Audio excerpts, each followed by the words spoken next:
ಕಲಾ ನಿರ್ದೇಶಕನಾಗಿ ಕಾರ್ಯನಿರ್ವಹಿಸುತ್ತಿದ್ದೇನೆ.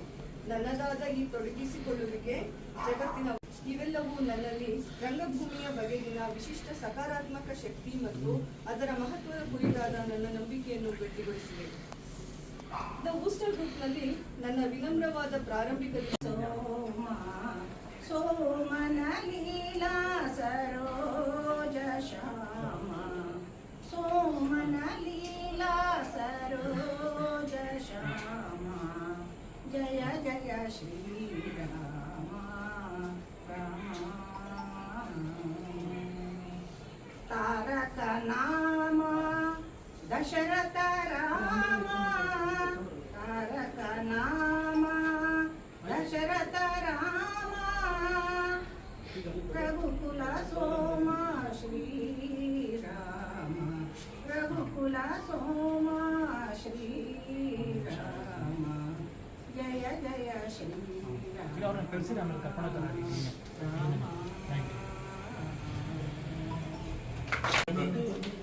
ಅಲ್ವಾ, ಈಗ ನಮ್ಮ ಮನೆಯಲ್ಲಿ ಬಂದಿರ್ತೀವಿ, ಬೆಳಗ್ಗೆ ಮನೆಯಲ್ಲಿ ವಾತಾವರಣ ಎಲ್ಲ ನೋಡಿರ್ತೀರಲ್ವಾ ನೀವು. ಈಗ ಕಲ್ಪನೆ ಮಾಡ್ಕೊಳ್ಳಿ ನಿಮ್ಮ ಮನೆಯದೊಂದು, ಆಯ್ತಾ? ನಿಮ್ಮ ಮನೇಲಿ ಒಬ್ಬ ಅಜ್ಜ ಅವನೇ, ನಿಮ್ಮ ಅಪ್ಪ ಇದ್ದಾರೆ, ಅಮ್ಮ ಇದ್ದಾರೆ, ಅಣ್ಣ ಇದ್ದಾರೆ, ಅಕ್ಕ ಇದ್ದಾರೆ, ಪಕ್ಕದ ಮನೆಯಲ್ಲೂ ಇದ್ದಾರೆ, ಆಯ್ತಾ? ಇವೆಲ್ಲ ಇಮೇಜ್ ಮಾಡ್ಕೊಳ್ಳಿ, ಆಯ್ತಾ? ಇಮೇಜ್ ಮಾಡ್ಕೊಂಡು ನೀವೇನ್ ಮಾಡ್ತೀರ ಅಂದ್ರೆ, ಒಬ್ಬ ಅಪ್ಪ ಆಗಿ, ಒಬ್ಬ ತಾತ ಆಗಿ, ಇನ್ನೊಬ್ಬ ಮಗ ಆಗಿ, ಇನ್ನೊಬ್ಳು ತಾಯಿ ಆಗಿ, ಇನ್ನೊಬ್ಳು ಅಜ್ಜಿ ಆಗಿ, ಎಲ್ಲ ನೀವು ಹಂಚ್ಕೊಳ್ರಿ, ಆಯ್ತಾ? ನೀವು ಮನೆಯಲ್ಲಿ ಮಾಡಿರೋದನ್ನೇ ಇಮೇಜ್ ಮಾಡ್ಕೊಳ್ಳಿ. ಇಮೇಜ್ ಮಾಡಿಕೊಂಡು ಇಲ್ಲಿ ಬಂದು ಆಕ್ಟ್ ಮಾಡೋದಷ್ಟೇ, ಏನಿಲ್ಲ. ಇಮೇಜ್ ಮಾಡ್ಕೊಂಡ್ರಮ್ಮ, ಇಮೇಜ್ ಮಾಡಿಕೊಂಡು ಈಗ ನಿಮ್ಮ ಅಪ್ಪ ನಿಜ ಮಾಡ್ಕೊಳ್ಳಿ, ತಾತ ನಿಜ ಮಾಡ್ಕೊಳ್ಳಿ. ಇಮೇಜ್ ಮಾಡ್ಕೊಂಡು ನಿಮ್ಗೆ ಏನ್ ಅನ್ಸೋದು ಬಂದು ಮಾಡ್ರಿ ಅಷ್ಟೇ, ಏನಿಲ್ಲ. ಮನೇಲಿ ಮಾಡೋದು ಇಲ್ಲಿ ಮಾಡ್ರಿ, ಆಚೆ ಹೋಗೋದು ಡಿಸ್ಕಸ್ ಮಾಡ್ರಿ, ಏನೇನ್ ಮಾಡ್ಬೋದು 5 ನಿಮಿಷ ಮಾಡ್ಕೊಂಡು ಬನ್ನಿ.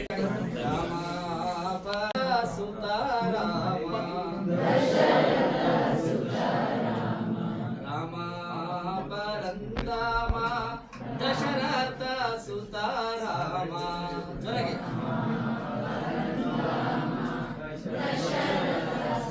ದಶರಥ ಸುತ ರಾಮ, ಸನ್ನೋತ್ತ ರಾಮ, ಸದಾ ರಾಮನಾಮ.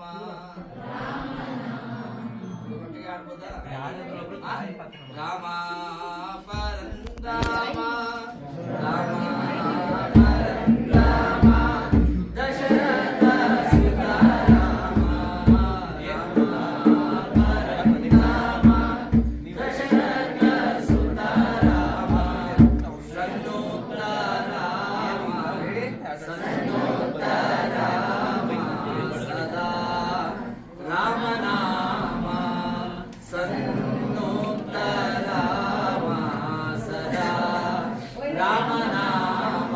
ರಾಮ ಪರಮ, ರಾಮ ಪರಮ ಪಾವನ ರಾಮನಾಮ, ರಾಮ ಪರಮ, ರಾಮ ಪರಮ ಪಾವನ ಪಾವನ ರಾಮನಾಮ. ಗೊತ್ತಾಯ್ತಾ?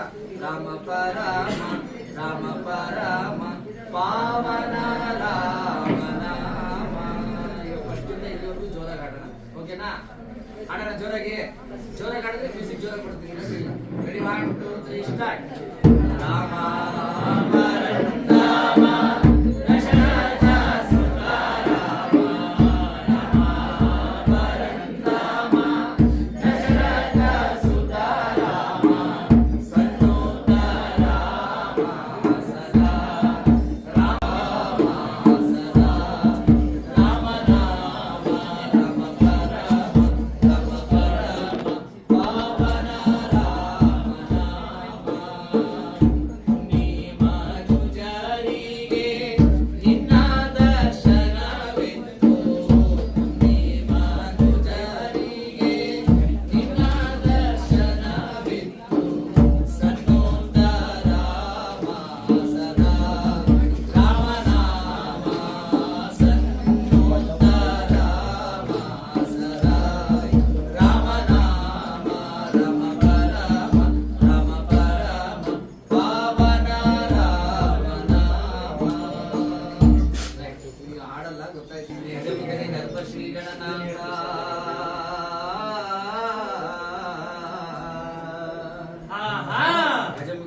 ಶ್ರೀ ಗಣನಾಥ ವಿಧದಾಯಕ ಗುರು ಎನಗೆ ಕುಡುಮತಿಯ ನಿನ್ನ ಪಾದ ಚರಣಗಳಿಗೆ ಮೊದಲು ಶರಣಯ್ಯ ಶರಣು ಶರಣಯ್ಯ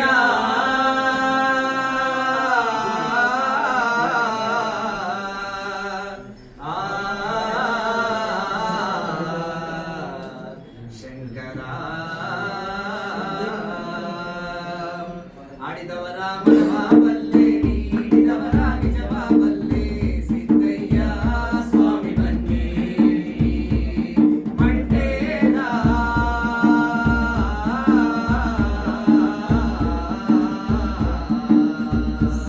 ಗುರುಲಿಂಗಯ್ಯ ದಯ ಮಾಡೋ ಅದು ಅಲ್ಲದೆ ನನ್ನ ಕಂದ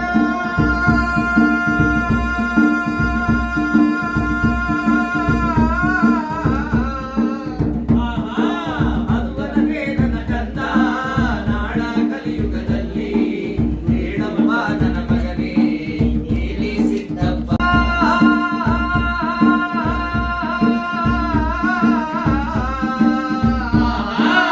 ಅದುವಲ್ಲದೆ ನನ್ನ ಕಂದ ನಾಡ ಕಲಿಯುಗದಲ್ಲಿ ಹೇಳಪ್ಪ ನನ್ನ ಮಗನೇ ಇಲ್ಲಿ ಸಿದ್ದಪ್ಪಾಜಿ ಅಣ್ಣನ ಚಂದವನಾಡೆ ತಂಗಿಯೇ ನೋಡಬೇಕು ತಂಗಿಯ ಚಂದವನಾಡೆ ಅಣ್ಣನೇ ನೋಡಬೇಕು ಅವ್ವ ಮಗಳಿಗೊಬ್ಬನೇ ಗಂಡನಾಗಿರಬೇಕು ಅಪ್ಪ ಮಗನಿಗೊಬ್ಬಳೇ ಹೆಂಡತಿಯಾಗಿರಬೇಕು ಅಯ್ಯೋ ತಾನು ತಂದ ಸೊಸೆಯ ನಾಳೆ ಮಾವನೇ ಕಟ್ಟಾಳಬೇಕು ಸಿದ್ದಯ್ಯ ಸ್ವಾಮಿ ಬನ್ನಿ ಕಡ್ಡಾಯದ ಒಡೆಯ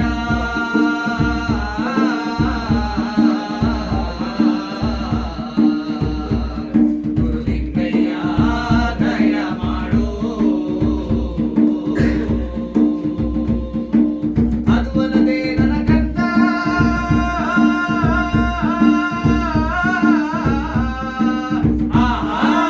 ಅದುವಲ್ಲದೆ ನನ್ನ ಕಂದ ನಾಡ ಕಲಿಯುಗದಲ್ಲಿ ಹೇಳಪ್ಪ ನನ್ನ ಮಗನೇ ನೀಲಿ ಸಿದ್ದಪ್ಪಾಜಿ ಮನೆಯ ಬಿಟ್ಟು ನಾಳೆ ಮಠವ ಸೇರಬೇಕು ಭಾವಿ ಬಟ್ಟೆಯ ಧರಿಸಿ ಖದೀಮರಾಗಬೇಕು ಮಹಾಸ್ವಾಮಿಗಳು ಅಂತ ಮಠದಲ್ಲಿ ಕೂರಬೇಕು ಅಯ್ಯ ಮಠದಲ್ಲಿ ಕೂತ ಸ್ವಾಮಿಗಳಿಗೆ ಇಬ್ಬರು ಹೆಂಡಿರು ಬೇಕೇ ಬೇಕು ಸಿದ್ದಯ್ಯ ಸ್ವಾಮಿ ಬನ್ನಿ ಮಂಟೇದ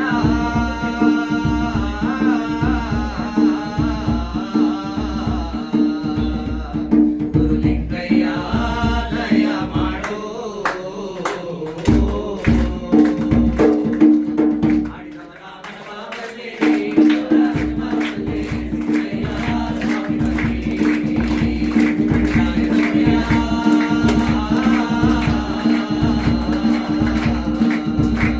ಗುರುಲಿಂಗಯ್ಯ ದಯ ಮಾಡೋ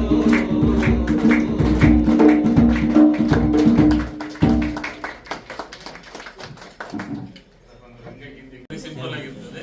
ಈಗ ನಿಮ್ಮ ಸ್ನೇಹಿತರುಗಳೇ ಆ ಕಲ್ಪನೆ ಮಾಡಿಕೊಂಡು ನಿಮ್ಮ ಮುಂದೆ ಆ ಯಕ್ಷಗೀತ ಅಭಿನಯ ಮಾಡ್ತಾರೆ. ನೀವು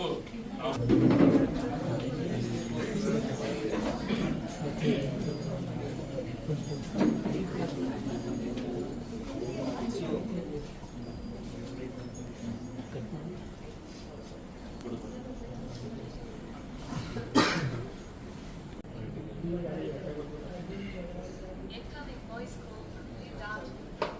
ಎಲ್ಲೇ ಮಾಡಕ್ಕೆ ಹೋಗಿರೋದು ಆಗ್ತಾನಿಲ್ಲ ನನ್ನ ಮಗ ಆಫೀಸಿಂದ ಹೋಗಿ ಬಂದೆ ಆಯ್ತು ತಾಯಿ ಕೆಲ್ಸಮ್ಮ ಕಾಫಿ ತಗೊಂಬರಮ್ಮ ಈ ಮುದ್ಕ ಬೇರೆ ಯಾವಾಗಲೂ ಕೆಲಸಡದೇ ಇರುತ್ತೆ. ಮುದ್ಕ ಅಂದ್ರೆ ಒಂದ್ ಕಡೆ ಟೀ ಮಾಡಲ್ಲ ಇಲ್ಲ ಯಾವಾಗಲೂ. ಮಾಡಿಕೊಡಿರ್ಲಿ ಒಂದು ಕೀರ್ತನೆ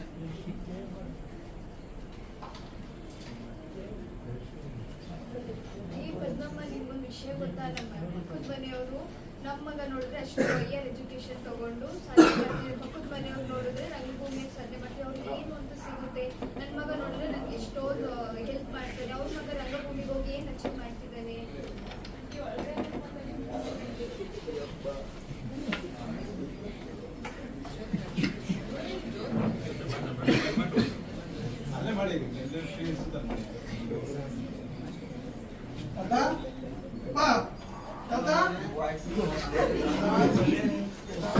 ನಾಟಕಕ್ಕೆ ಹೋಗಿ ಏನ್ ಸಾಧನೆ ಮಾಡಿದೆ ಏನ್ ಸಾಧನೆ ಮಾಡಿದೆ ಅಂತ ಕೇಳ್ತಿದ್ರು ನೋಡಿ. ಇವತ್ತು ನಾಟಕದಲ್ಲಿ ನಾನು ಮೆಡಲ್ ಗೆದ್ಕೊಂಡು ಬಂದಿದ್ದೀನಿ.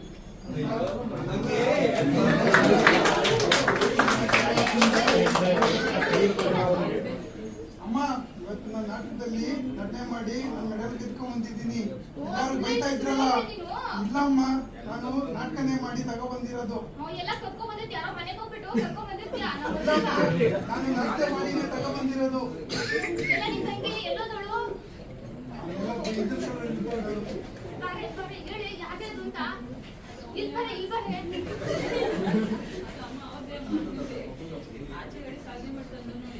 ಏನ್ ಸಾಧನೆ ಮಾಡೋದು ಹೇಳ್ಬಿಡ ಬಂದೇನಪ್ಪ ರಾಜ್ಕುಮಾರ, ಏನ್ ಸಾಧನೆ ಮಾಡಿದ್ಯಾ ತೋರ್ಸು. ಯಾವಾಗ್ಲೂ ಅಲ್ಲಾದ್ರೆ ಇಲ್ಲಾದ್ರೆ ನಾಟಕ ಅಂತ ಬರೀ ಬೀದಿಸುತ್ತಾನೆ ಅಂತ ಬೈತಿರೋದು ನೋಡ್ರಿ. ನಾಟಕದಲ್ಲಿ ನಾನು ಸಾಧನೆ ಮಾಡಿ ಮೆಡಲ್ ತಗೋ ಬಂದಿದ್ದೀನಿ. ಸುಮ್ಕಿರಿ ನೀವು, ನೀನು ಹೇಳ್ತಾರಂದ್ರೆ ಬೇರೆ ಕೇಳ್ತೀರ ನೀವೆಲ್ಲದಲ್ಲ. ಏ ಸಾಕ್ ಸುಮ್ನೆರಮ್ಮ, ಏನ್ ಮಾತಾಡ್ತೀಯ? ನಾಟಕದಲ್ಲಿ ಎಷ್ಟು ಜನ ಫೇಮಸ್ ಆಗಿಲ್ಲಮ್ಮ. ಏನೇ ಇದ್ರು ರಂಗಭೂಮಿ ಕಲಾಕ್ಷೇತ್ರದಿಂದಲೇ ಕಣಮ್ಮ ಇವಾಗ ಚಲನಚಿತ್ರ ಓಡ್ತಾ ಇರೋದು. ಅದ್ರಲ್ಲಿ ಬಂದಿರೋದ್ರೆಲ್ಲ ಅದ್ರಲ್ಲಿ ಪಾತ್ರ ನಿರ್ವಹಿಸ್ತಿದ್ದಾಳೆ. ಜಾಸ್ತಿ ಮಾತಾಡ್ಬಾರ್ದು. ಅವ್ನ್ ನಿಶ್ಚಯ ಅಂತ ಅವ್ನ್ ಬಿಡಮ್ಮ, ಅವನೇನೋ ಒಂದ್ ಸಾಧನೆ ಮಾಡ್ತಾನೆ. ಮುಂದೆ ನೋಡಮ್ಮ ಅವನ್ನ ನೀನು. ಹೌದು ತಾತ, ನೀವ್ ಹೇಳಿದ ಸತ್ಯನೇ. ರಂಗಭೂಮಿಯಿಂದ ತುಂಬಾ ಜನ ಫೇಮಸ್ ಆಗಿದ್ದಾರೆ, ತುಂಬಾ ಅಚೀವ್ ಮಾಡಿದ್ದಾರೆ. ತಪ್ಪಾಯ್ತು ತಾತ, ನಾನು ನನ್ನ ಮಗನ್ನು ನಾನು ರಂಗಭೂಮಿ ಇದಕ್ಕೆ ಕಳಿಸ್ತೀನಿ.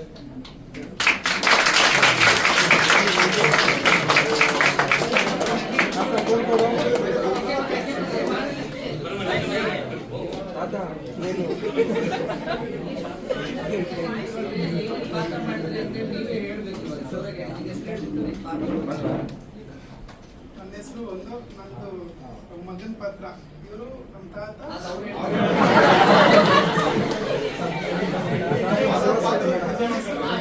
ನಾನು ಮಗನ್ ಪಾತ್ರ ಮಾಡಿದ್ದೆ. ನನ್ನ ಹೆಸರು ಸುರೇಶ್, ನನ್ನ ತಾತನ ಪಾತ್ರ ಮಾಡಿದ್ದೆ. ನನ್ನ ಹೆಸರು ಶಿವರಾಜ, ನನ್ನ ತಂದೆ ಪಾತ್ರ ಮಾಡಿದ್ರು. ನನ್ನ ಹೆಸರು ಚೈತ್ರ, ನಾನು ಲಕ್ಷ್ಮಮ್ಮ ಪಕ್ಕದ ಮನೆ ಲಕ್ಷ್ಮಮ್ಮ ಪಾತ್ರ ಮಾಡಿದ್ದೀನಿ. ನನ್ನ ಹೆಸರು ಸಾಯಿರಮ್ಮ, ನನ್ನ ಪಕ್ಕದ ಮನೆ ಪದ್ಮಮ್ಮ. ನನ್ನ ಹೆಸರು ರಂಜಿತಾ, ನನ್ನ ತಾಯಿ ಕ್ಯಾರೆಕ್ಟರ್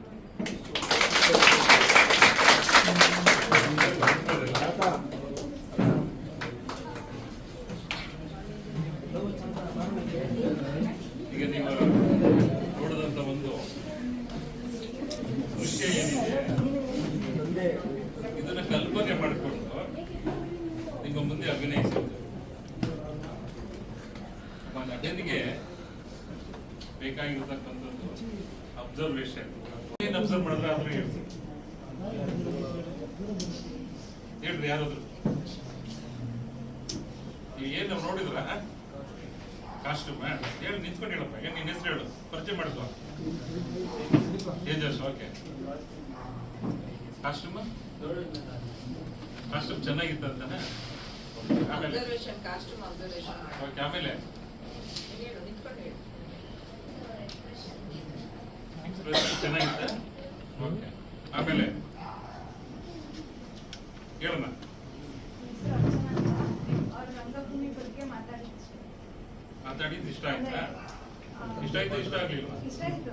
ಓಕೆ, ಆಮೇಲೆ ಇನ್ನೇನು ಅಬ್ಸರ್ವ್ ಮಾಡಿದ್ರಿ? ಇನ್ನೇನು ವಿಮರ್ಶೆ ಮಾಡ್ತೀರಿ? ಸ್ಕಿಪ್ ಮಾಡಿದ್ರಲ್ಲ ಅದ್ರ ಮೇಲೆ ಎಲ್ಲಾ ಮನಸ್ಸರು ಓಡ್ತಾವೆ ಏನ್ ಹೇಳ್ಬೇಕು ಅಂತ ಹೇಳಿ. ಓಕೆ, ಅವರು ಒಂದು ಒಳ್ಳೆ ವಿಶ್ವರಂಗಭೂಮಿ ದಿನಾಚರಣೆಗೆ ಸಂಬಂಧಿಸಿದಂತೆನೆ ಒಂದು ಕಲ್ಪನೆ ಮಾಡಿಕೊಂಡು ಒಂದು ಮನೆಯಲ್ಲಿ ಆ ಕಲೆಯಲ್ಲಿ ಇರ್ತಕ್ಕಂಥ ಆ ವ್ಯಕ್ತಿಗೆ ಆ ಪ್ರೋತ್ಸಾಹ ಏನ್ ಸಿಗುತ್ತೆ, ಪ್ರೋತ್ಸಾಹ ಸಿಗದೆ ಇರ್ತಕ್ಕಂಥದ್ದು ಯಾವ ರೀತಿ ಇರ್ತದೆ ಅನ್ನೋದನ್ನ ನಮ್ಮ ಮುಂದೆ ಬಹಳ ಸೊಗಸಾಗಿ ಅಭಿನಯಿಸಿದ್ದಾರೆ. ಮುಂದೆ ಇವರೆಲ್ಲ ಒಳ್ಳೆ ನಟರು ಆಗ್ಬೋದು ಅವ್ರ.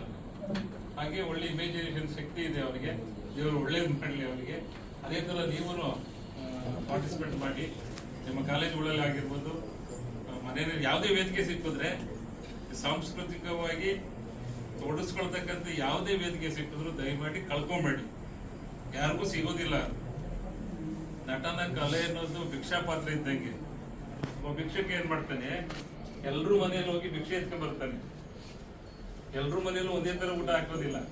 ಒಂದ್ ಮನೇಲಿ ಚಿತ್ರಾನ್ನ ಹಾಕ್ತಾರೆ, ಒಂದ್ ಮನೆಯಲ್ಲಿ ಹಳಸಿದನ್ನೂ ಹಾಕ್ಬೋದು, ಒಂದು ಮನೆಯಲ್ಲಿ ಬಿರಿಯಾನಿ ಹಾಕ್ಬೋದು, ಇನ್ನೊಂದು ಮನೆಯಲ್ಲಿ ಪಲಾವ್ ಹಾಕ್ಬೋದು, ಮೊಸರನ್ನ ಹಾಕ್ಬೋದು. ಅಂದ್ರೆ variety variety variety.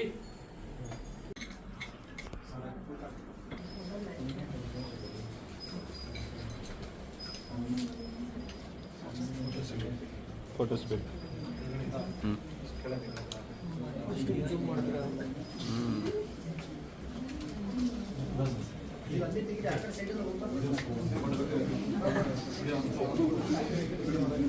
Video of ಮಾಡಿ.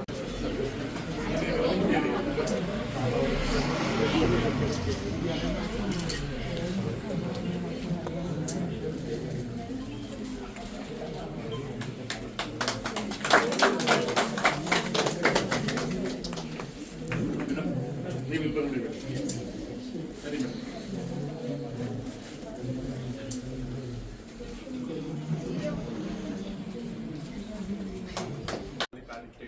ಇಡ್ಬೋದು ಏನ್ ತೊಂದರೆ ಇಲ್ಲ. ಬಟ್ ಯಾವ್ದಾದ್ರು ಒಂದ್ರಲ್ಲಿ ನಾವು ಅಳವಡಿಸಿಕೊಂಡ್ರೆ ನೆಕ್ಸ್ಟ್ ಫ್ಯೂಚರ್ ನಾವು ಮನ್ಸು ಮಾಡಿದ್ರೆ ಪೌರಾಣಿಕ ಈಸಿಯಾಗಿ ಕಲಿಬಹುದು. ಪೌರಾಣಿಕ ಮಾಡ್ಕೊಂಡ್ರೆ ಸಾಮಾಜಿಕ ಕಲಿಬಹುದು. ಈ ಎಲ್ಲದಕ್ಕೂ ಮೇನ್ ನಮಗೆ ಪೌರಾಣಿಕ ಯಾವ ತರ ಅಂತಂದ್ರೆ ನಾವು 7ನೇ ಕ್ಲಾಸ್ ವಿದ್ಯಾಭ್ಯಾಸ ಮಾಡ್ಬೇಕಂದ್ರೆ ಅವತ್ತಿನ ದಿವಸ ನಮ್ಗೆ ಈ ಕಲೆ ಅನ್ನೋದು ಯಾವ ತರ ಪಕ್ಕದಲ್ಲಿ ನಮ್ದು ಒಡ್ಡರ್ಕಂಡಿ ಪಾಳ್ಯ ಕಾಚಿನಹಳ್ಳಿ ಪಕ್ಕ ಉದ್ಯಾಳ ಹತ್ರ, ಅಲ್ಲಿಂದ ನಾವು 10 ಕಿಲೋಮೀಟರ್ಲಿ ಒಂದು ನಾಟಕ ಅಂತಂದ್ರೆ 6 ಗಂಟೆಗೆ ನಡ್ಕೊಂಡು ಹೋಗ್ತಾ ಇದ್ವಿ. ಆ ಚಾಪೆ ಮೇಲೆ ಅವ್ರ ಪಕ್ಕದಲ್ಲಿ ನಾವು ಜಾಗ ಮಾಡ್ಕೊಂಡು ಕೂತ್ಕೊಂಡ್ವಿ. ನೆಕ್ಸ್ಟ್ ಇನ್ನೊಂದು ಅವರ್ ಬಿಟ್ಟರೆ ಜಾಗ ಸಿಗಲ್ಲ, ಆ ತರ ಇತ್ತು. ಬಟ್ ಇವತ್ತು ಕಲೆಗೆ ಆ ತರ ಜನ ಸೇರ್ತಾ ಇಲ್ಲ. ಆದ್ರೂ ನೆಲಮಂಗಲ ತಾಲೂಕಲ್ಲಿ ಇರೋದ್ರಲ್ಲಿ ಸಾಮಾಜಿಕ ಇರೋದು ಅಂತಂದ್ರೆ ನಮ್ಮ ಸಿದ್ದರಾಜ್ ಸರ್ ಮತ್ತೆ ಮಂಜುಳಾ ಮೇಡಮ್ ಈ ತರ ಒಂದು ಫೌಂಡೇಶನ್ ಮಾಡಿರೋದು ಏನಕ್ಕೆ ಅಂತಂದ್ರೆ ಆ ದಿವಸ ನಾವು 7ನೇ ಕ್ಲಾಸಲ್ಲಿ ನಾನು ಪ್ರಪ್ರಥಮವಾಗಿ ಇದು ಮಾಡಿದ್ರಲ್ಲ ಇದೇ ಟೈಪಲ್ಲಿ ನಾನೇ ಓನಾಗಿ ಕಾರ್ಡ್ಬೋರ್ಡ್ ಅಲ್ಲಿ ಅವತ್ತು ಕಿರೀಟ ಮಾಡಿಕೊಂಡು ಸ್ಕೂಲಲ್ಲಿ ಒಂದು ಯೂನಿಟ್ ಡೇ ದಿವಸ ಮಾಡಿದಾಗ ಇವತ್ತಿನ ದಿವಸ ನಾವು 3 ರಿಂದ 4 ಲಕ್ಷ ಖರ್ಚು ಮಾಡಿ ಒಂದು ನಾಟಕ ಮಾಡಿದ್ರೆ ಇವತ್ತು ಅದರಲ್ಲಿ 10% ಜನ ಇವತ್ತು ಬರಲ್ಲ. ಅವತ್ತು ಇಡೀ ಕಾಂಚಿನಹಳ್ಳಿನಲ್ಲಿ ನಾವು ಹೋಗ್ಬೇಕಂದ್ರೆ ಸುಮಾರು ಒಂದು 2,000 ಜನಕ್ಕೆ ಅಲ್ಲಿ ಜಾಗ ಇಲ್ಲ. ಅಷ್ಟು ಅದೆಲ್ಲ ನಾವೆಲ್ಲ 7th ಸ್ಟ್ಯಾಂಡರ್ಡ್ 6th ಸ್ಟ್ಯಾಂಡರ್ಡ್ ಮಕ್ಕಳುಗಳು. ಆ ದಿವಸ ಕುರುಕ್ಷೇತ್ರ ನಾಟಕದಲ್ಲಿ ನಾನು ಕೃಷ್ಣ ಪಾತ್ರ ಮಾಡಿದ್ರೆ ಪ್ರಪ್ರಥಮ ನಾನು ಕಾಲಿಟ್ಟಿದ್ದು. ಇವತ್ತಿಗೆ ನಾನು 65 ಕೃಷ್ಣ ಪಾತ್ರ ಮುಗಿಸಿ ರಾಮಾಯಣ ಕಾಲಿಟ್ಟು ಸುಮಾರು 20 ವರ್ಷ ಆಯ್ತು. 20 ವರ್ಷದಲ್ಲಿ 35 ರಿಂದ 40 ನಾಟಕ ಮಾಡಿ ರಾಮಕೃಷ್ಣ ಹೇಳ್ಬಿಟ್ರೆ ನನ್ನ ಮಗುವಿನ ಯಾವುದೊಂದು ನಮ್ಗೆ ಬೇರೆ ಪಾತ್ರಕ್ಕೆ ಹೋಗಿಲ್ಲ. ಇನ್ ಮುಂದೆ ಹೋಗೋಕ್ಕಾಗಲ್ಲ, ಯಾಕೆಂದ್ರೆ ನಮ್ಗೆ ಆಲ್ರೆಡಿ ನಾನು 40 ವರ್ಷ ಕಾಲಿಡ್ತಾ ಇದ್ದೀನಿ. ಆದ್ರಿಂದ ಇದರಲ್ಲಿ ನಮ್ಗೆ ಇವಾಗ ಮೇಡಮು ಮತ್ತೆ ನಮ್ಮ ಸಾರ್ ಎಲ್ಲ ಹೇಳ್ದಂಗೆ ಆರೋಗ್ಯದಿಂದ ಹಿಡಿದು ಮನಸ್ಸಿನಲ್ಲಿ ಯಾವುದೇ ಒಂಥರ ನಾವೇನು ಬೇರೆ ಏನು ಇರೋದು ಯೋಚನೆ ಮಾಡಂಗಿಲ್ಲ. ನಾವೆಲ್ಲ ಒಂದು 4 ಅವರ್ ಜರ್ನಿ ಮಾಡ್ಬೇಕಂದ್ರೆ 4 ಹಾಡು ಆಡ್ಬಿಟ್ರೆ ಆ 4 ಅವರ್ ನಮ್ಗೆ ಟೈಮ್ ಪಾಸ್ ಆಗೋಗಿರ್ತದೆ. ಅಷ್ಟೊಳಗಡೆ ನಮ್ಗೆ ನೆಕ್ಸ್ಟ್ ಸ್ಟಾಪ್ ಬಂದ್ಬಿಟ್ಟಿರ್ತದೆ. ಏನಕ್ಕೆ ಅಂದ್ರೆ ನಾವಂತ ಜಾಬೇ ವರ್ಕ್ ಮಾಡಿದ್ದು. ನಾನೊಂದು ಕಂಪ್ನಿನಲ್ಲಿ ಮ್ಯಾನೇಜರ್ ಆಗಿದೆ. ಇಡೀ ಕರ್ನಾಟಕದಲ್ಲಿ ಈ ದಿವಸ ಒಂದು ವಿಸಿಟ್ ಮಾಡಿದ್ರೆ ನೆಕ್ಸ್ಟ್ ಇನ್ನೊಂದು 3 ತಿಂಗಳಿಗೆ ಒಂದೊಂದು ಟೌನ್ ವಿಸಿಟ್ ಮಾಡ್ಬೇಕಾಗಿತ್ತು. ಒಂದೊಂದು ದಿವಸ ನಾನು ಬೆಳಿಗ್ಗೆ 5 ಗಂಟೆಗೆ ಎದ್ದು ಬಸ್ ಹತ್ಕೊಂಡು ಹೋದ್ರೆ ಇಳಿಬೇಕಂದ್ರೆ 3 ಅವರ್ ಆಗೋದು. ಅವಾಗ ನನಗೆ ಟೈಮ್ ಆಯ್ತು ಅಂತ ಟೈಮ್ ನೋಡಿದ್ರೆ ಇನ್ನೊಂದು 1/2 ಅವರ್ ಇರೋದು. ಆ 1/2 ಅವರಲ್ಲಿ ನಾನು ಯಾವ್ದಾದ್ರು ಒಂದು ಕುರುಕ್ಷೇತ್ರ ಒಂದು ರಾಮಾಯಣ ಒಂದು ಹಾಡು ಆಡ್ಕೊಂಡು ಹೋದ್ರೆ ಅಷ್ಟೊಳಗಡೆ ನನಗೆ ಯಾವ ಬೇಜಾರನೂ ಆಗ್ತಿರ್ಲಿಲ್ಲ. ತಿರ್ಗಾ ಮತ್ತೆ ನೈಟ್ ನಾನು ಆ ಕಡೆ ವಾಪಸ್ ಹೊರಡ್ಬೇಕಷ್ಟೇ. ನಾನು ಬೆಂಗಳೂರು ಬಂದು ಇಳಿಯೋದ್ರೊಳಗಡೆ 1 ಹಾಡು ಅಥವಾ 2 ಹಾಡು ನಾನೇ ಆಡ್ಕೊಳ್ತಾ ಇದ್ದೆ. ಅಕ್ಕಪಕ್ಕ ನಾನು ನೋಡೋರು ಅದು ನನ್ನ ಮೈಂಡಿಗೆ ಬರ್ತಾ ಇರ್ಲಿಲ್ಲ. ನೋಡ್ಕೊಂಡ್ರೆ ಅವರೇ ನೋಡ್ಕೊಂಡಿಬಿಟ್ಟು ನಮ್ಗೆ ನಾನೇನು ಕೆಟ್ಟದನ್ನು ಮಾಡ್ತಾ ಇಲ್ವಲ್ಲ ಅಂದ್ಬಿಟ್ಟು ಕೆಲವರು ಯಾರು ಆಡ್ತಾ ಇರೋದು ಏನು ಮ್ಯೂಸಿಕ್ ಹಾಕೋರ ಬಸ್ಸಲ್ಲಿ ಅನ್ನೋ ತರ ಎಲ್ಲ ಮಾತಾಡೋರು. ಈ ತರ ನೆಮ್ಮದಿ ನಿಜವಾಗ್ಲೂ ಹೇಳ್ಬೇಕಂದ್ರೆ ಬೇರೆ ಇನ್ಯಾವ್ದು ಇನ್ನೊಂದು ನಮ್ಗೆ ಸಿಗಲ್ಲ. ಬಟ್ ಆದ್ರೂ ನಾವಿದ್ರಿಂದ ಅಂದ್ಬಿಟ್ಟು ಕೆಟ್ಟದಾರಿಗೂ ಯಾವತ್ತು ಈ ಕಲೆಯಲ್ಲಿ ಯಾವುದು ಅವತ್ತಿನ ದಿವಸ ನಾನು 7ನೇ ಕ್ಲಾಸಲ್ಲಿ ಅಂದ್ರೆ ಅವತ್ತು 13ನೇ ವರ್ಷದಲ್ಲಿ ಪಾಠ ಮಾಡಿ ಸ್ಟಾರ್ಟ್ ಮಾಡಿ ಇವತ್ತವರೆಗೂ ಮಾಡ್ತಾ ಇದ್ವಿ. ಇವಾಗಲೂ ಪ್ರತಿ ವರ್ಷ ಒಂದು ವರ್ಷಕ್ಕೆ ಒಂದು ಕೃಷ್ಣ ಒಂದು ರಾಮ ಕಂಪಲ್ಸರಿ ನಾವು ಒಂದು ಅಭಿನಯ ಮಾಡಲೇಬೇಕು. ಏನಕ್ಕೆ ಅಂತಂದ್ರೆ ಇವಾಗ 15 ವರ್ಷದಿಂದ ನನ್ನ ಹೆಣ್ಮಗಳ ಕಲಾವಿದರ ಸಂಘದಲ್ಲಿ ನಿರ್ದೇಶಕನಾಗಿದ್ದೀನಿ. ಅಲ್ಲೂ ಒಳ್ಳೆ ಕೆಲಸ ಮಾಡ್ಕೊಂಡು ಹೋಗ್ತಾ ಇದ್ವಿ. ಅದಕ್ಕೆ ಪ್ರತಿ ವರ್ಷ ನಮ್ಮ ಸಿದ್ದರಾಜ್ ಸರ್ಗಳು ಎಲ್ಲ ನಾವು ಏನೇ ಒಂದು ಕಾರ್ಯಕ್ರಮ ಮಾಡಿದ್ರು ಸಿದ್ದರಾಜ್ ಸರ್ ನಮ್ಮ ಜೊತೆಲಿ ಇರ್ತಾರೆ. ಒಂದು ಸ್ಟೇಜ್ ಮೇಲೆ ಅವ್ರ ಕಡೆಯಿಂದ ನಾವು ಒಂದು ಮಾರ್ಗದರ್ಶನ ತಗೊಂಡು ಆ ಕಡೆ ಯಾವುದೇ ಅವ್ರೇನು ಪೌರಾಣಿಕ ಬೇರೆ ಅನ್ನೋ ಥರ ಏನಿಲ್ಲ. ನಾವು ಯಾವತ್ತೇ ಒಂದು ಇದಕ್ಕೆ ಕರೆದ್ರು ನಮಗೊಂದು ಮಾರ್ಗದರ್ಶನ ಕೊಡ್ತಾರೆ. ಆದ್ರಿಂದ ಇಲ್ಲಿ ಇವತ್ತು ಏನು ಸೇರ್ಕೊಂಡಿದ್ದೀರಾ ಎಲ್ಲರೂ ಈ ಕಲೆಯಲ್ಲಿ ಆದಷ್ಟು ಆಸಕ್ತಿ ವಹಿಸಿ ಇದರಲ್ಲಿ ಒಂದು ಮನಸ್ಸಿಗೆ ನೆಮ್ಮದಿ ಇರುತ್ತೆ. ಜೀವನ ಈ ಕಲೆ ಬಂದ್ಬಿಟ್ಟು ಪಕ್ಕದಲ್ಲಿ ನೀವೇನ್ ಬೇಕಾದ್ರೂ ಮಾಡ್ಬೋದು. ಏನಕ್ಕೆ ಅಂತಂದ್ರೆ ಒಂದು ಸಾಧನೆ, ಡಾಕ್ಟರ್ ಆಗ್ಬೋದು, ಇಂಜಿನಿಯರ್ ಆಗ್ಬೋದು, ಏನ್ ಬೇಕಾ. ಬಟ್ ಕಲೆ ಇದ್ಕೊಂಡು ಏನ್ ಬೇಕಾದ್ರೂ ಮಾಡ್ಬೋದು. ಅದೆಲ್ಲ ಮಾಡ್ಬಿಟ್ಟು ನೀವು ಕಲೆ ಮಾಡ್ಬೇಕು ಅಂದ್ರೆ ತುಂಬಾ ಕಷ್ಟ. ಈ ಬೇಸಲ್ಲಿ ನಾವೇನ್ ಮಾಡ್ಬೇಕು ಅದನ್ನ ಮಾಡ್ಬೇಕು ಅಂತ ಹೇಳಿ ಇವತ್ತು ನನ್ಗೆ ಇಲ್ಲಿ ಕರೆದು ಒಂದು ಸನ್ಮಾನ ಏರ್ಪಡಿಸೋದು ನಮ್ಮ ಎಲ್ಲರಿಗೂ ವಂದಿಸುತ್ತಾ ನನ್ನ ಎರಡು ಮಾತುಗಳು.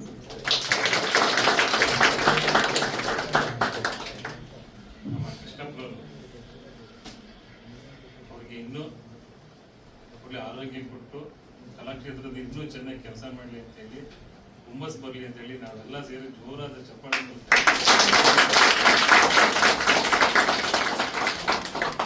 ಈಗ ಕೊನೆಯದಾಗಿ ನಮ್ಮ ನಿರ್ದೇಶಕರಾದಂಥ ವಿ ದೇವರಾಜ್ ಅವರಿಗೆ